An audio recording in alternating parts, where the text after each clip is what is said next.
Welcome back. In this video, we're making sandwich bread. Into the bowl of a stand mixer, 3½ cups of bread flour, 1 packet of instant dry yeast, 1/4 cup of sugar, and 1/2 stick or 1/4 cup of unsalted butter at room temperature. Start mixing on low speed.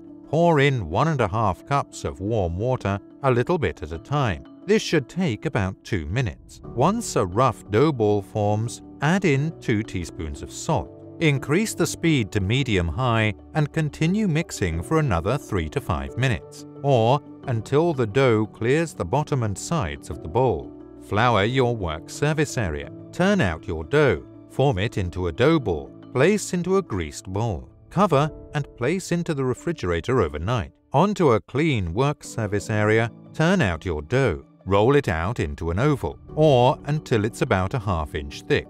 Fold one side over the middle. Grab the other side and fold over the first, crossing over the middle. Press down to seal. Starting from the point farthest from you, tightly roll your dough back toward you into a log, tucking underneath itself each time and pressing down to seal. Turn it over, pinch the bottom seam to seal and tuck in the sides. Place into a greased loaf pan. Cover and let proof for 25 to 30 minutes. The dough should rise about a 1/2 inch above the rim of the pan. Bake at 350 degrees for 55 to 60 minutes. Let the bread cool in the pan for 10 minutes before removing. Then place onto a wire rack to finish cooling about 2 to 3 hours. And there we have it, sandwich bread.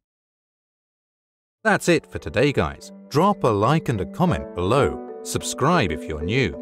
I'll see you next time.